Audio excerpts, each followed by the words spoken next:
Despite technical difficulties, it's space weather. Looking at the sun at 193 angstroms, we see 0 sunspots.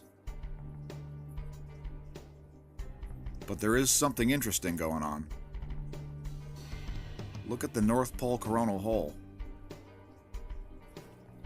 Isn't it looking a little odd? It's completely asymmetrical right now. Here's the South Pole, right on the crown. And the North Pole is shifted way off to the east, and the coronal hole's partially closed there to the west. And the magnetic lines verify that that's what's happening. Again, there's the South Pole. The coronal hole is oriented right on the crown. Here's the North Pole. The coronal hole is totally offset. Also, we see some massive filamentary activity going on both the northwest and the southwest. There's one filament. We'll let that play through.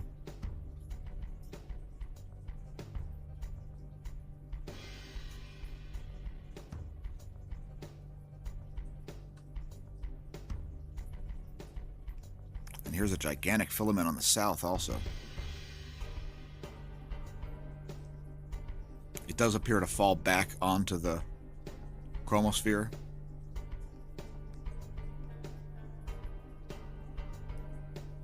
And here's the view in 171 angstroms. There's the northwest filament.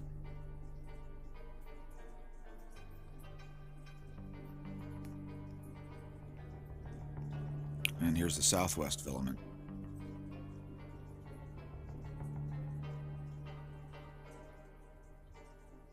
Doesn't look like it ejected off of the sun. Moving on. Head to the Space Weather Prediction Center here, the real-time solar wind. We see the BTBZ is pretty convergent there. No coronal hole, sun-to-earth magnetic connection indicated on the phi angle here. Phi angle at 303 degrees. Solar wind density appears to be about 8 protons per cubic centimeter. Solar wind speed is at about 430 kilometers per second. How about some more data at spaceweathernews.com? We see a pretty much flatlined X-ray flux. Magnetometer is looking a little smoother than it had been, although we are still expecting a spike. Probably going to happen in the next 6 hours. KP index has dropped down to 1. Electron flux also smoothed out. Charging hazards are minimal. And the F2 ionosphere layer is looking highly discharged.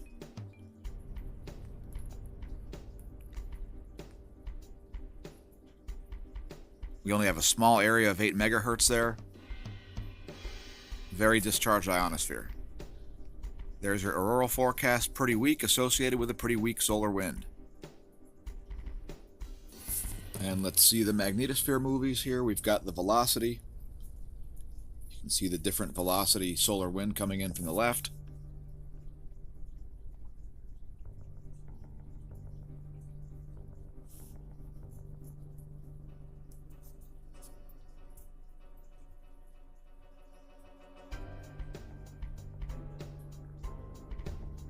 Here's density, which we expect to be a little on the low side.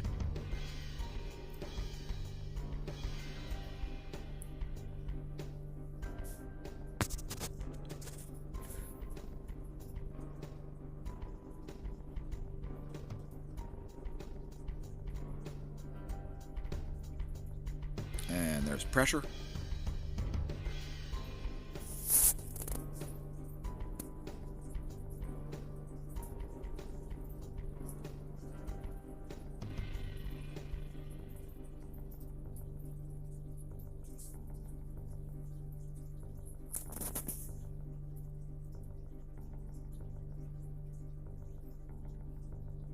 And here's the Gong 2 magnetic environment.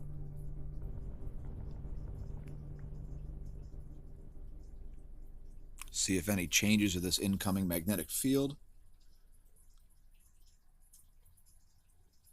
And it is indeed changing a bit there. Let's advance to the last frame.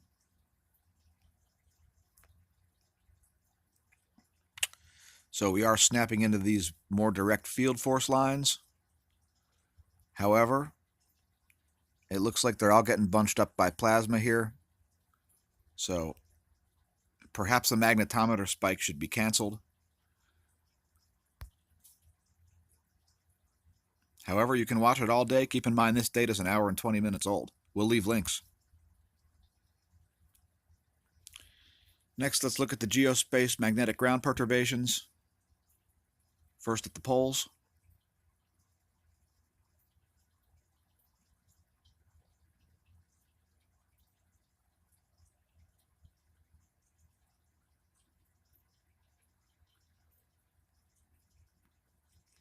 And next on a global basis.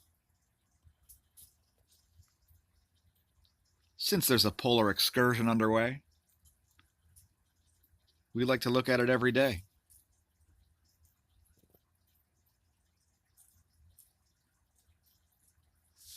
Some pretty fast pulses there coming out of the Pacific Ocean. South Pole bleeding toward Australia and India. And 2 North Poles are evident. Next, we'll look at the earthquakes at global incident map. Going back 10 hours here. Indonesia with a 4.5 at nearly 200 kilometers depth, by the way. So, Indonesia stays on alert for a 5. Chile a 4.5. Philippines a 4.5. 5.5 in the Solomon Islands. Also right on the warning area, pretty much.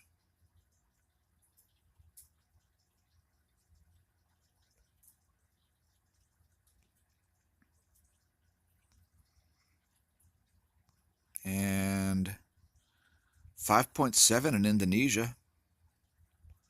I think that might be the largest one. There's that one's location.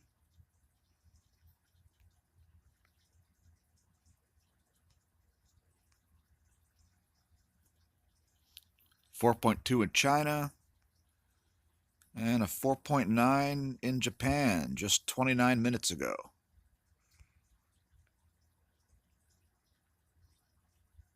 And there's a location of that quake.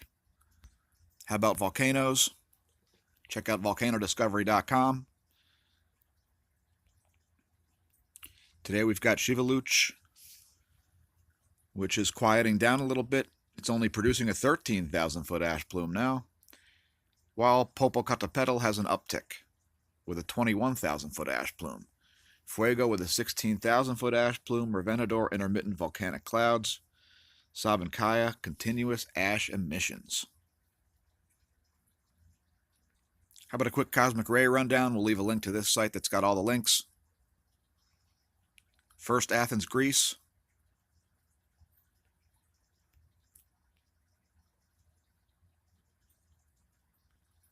Here's Mexico City. Next, we've got Moscow. There's Oulu, Finland. There's DOMC, Antarctica. And there's DOMB, Antarctica. European Space Agency has upped the risk of something like this ending up on your doorstep.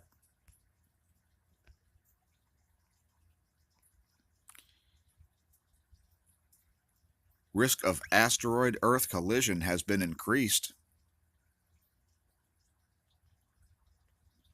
This object here, by the way, is called Bennu. It's, I believe it's a 2-kilometer size asteroid.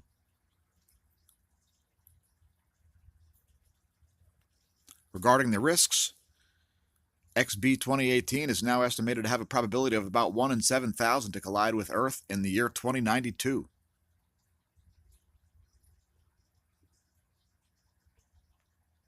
Bennu has the second highest danger rating on the Palermo Technical Impact Hazard Scale, a risk assessment tool used by astronomers to calculate the hazards posed by NEOs. Bennu is considered to have been 1 in 2,700 chance of hitting the Earth between 2175 and 2199. Overall, the number of near-Earth objects, the vast majority of them representing no danger, continues to grow. The European Space Agency added 271 new candidates to its list in the first month of 2019. The official risk list contains 816 objects that have a non-zero probability of at some point hitting the Earth. We'll leave links to the article. Also on Cosmos Magazine, a jet that extends for light years coming out of the Large Magellanic Cloud. The first time we've ever seen a jet like this in visible light spectrum. You can see on this image right here, you can see a blue line and a red line.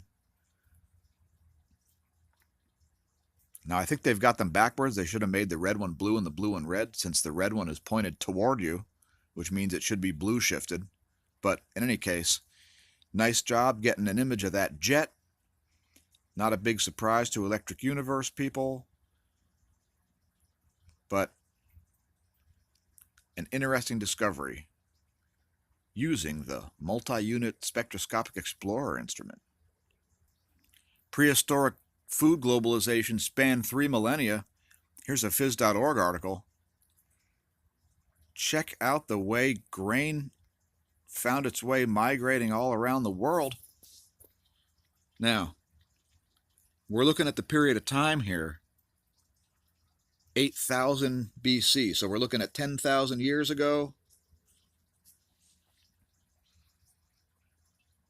up into the medieval period, I believe.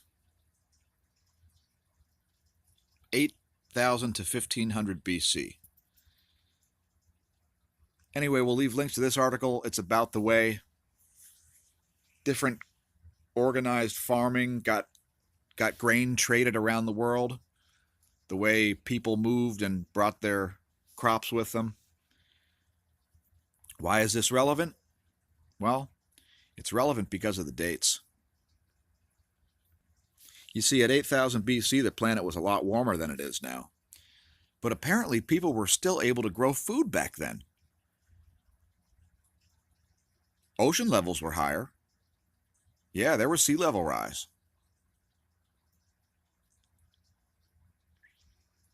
So here's a little graph here showing you the last 50,000 years, just to show you how hot the planet is.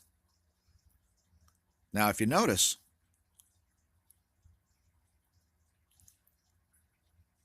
for 48 of the last 50,000 years, it's been an ice age, full glaciation. And only in this last 8,000 years has it been warm enough for human civilization as we know it now. Now, if you zoom in on this part of the graph, what do you see? Well, what you see is it's actually about 2 degrees C cooler now than it was 8,000 years ago, when sea levels were higher. Since then, the temperature has been declining.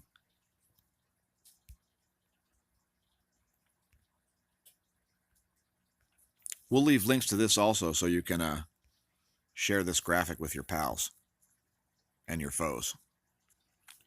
On a related note, melting ice sheets may cause climate chaos, according to new modeling. So we'll leave links to that article also. Although, really it would be nice if the planet was a little bit warmer, honestly. Let's see how hot the Arctic is by looking at the sea ice. Here it is yesterday. Doesn't look very melted. In fact, look at this area down here. Are we going to have an icy New England? What's going on there? I would also note that the current ice, the black line right here, is right in the middle of the range, which is a multi-decadal range there. That's 2004 to 2013. I would also have you note that the 2018 line, which is this aqua blue color, shows a late spring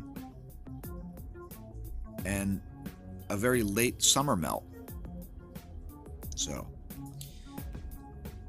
the Arctic does not appear to be melting, folks. I know it's hard to believe because every article slips in something about how your CO2 emissions are warming the planet. Newsflash, they aren't. So we got a new great video by the Thunderbolts Project. Just came out yesterday. Let's play a clip for you. Electric currents generate a magnetic field around them. From these magnetic fields, one can infer using equations, Maxwell's equations, that is, to determine the underlying currents. Make no mistake, institutionalized science does now recognize the so-called magnetic universe. If and when space scientists begin widely inferring the electric currents that pervasive cosmic magnetism requires, it can only be inevitable they will reach the same conclusion as the aforementioned authors. In any case, watch the video. It's super interesting.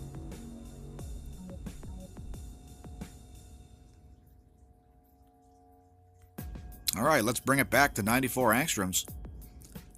Let's look at what's going on in the coronal hole north pole of the sun here. This is polar coronal holes are a feature of solar minimum. So if that hole's filling in, that's another indication of sunspot cycle 25. We do notice some prominences up there. They're pretty minor, but there's something going on in the north pole of the sun, folks.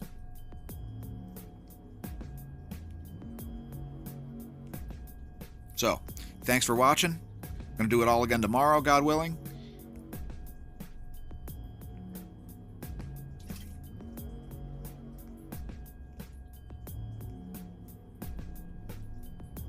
Remember, when you're having a clue how this thing works, don't drink. And if you drink, have a clue how this thing works anyway. And don't drive.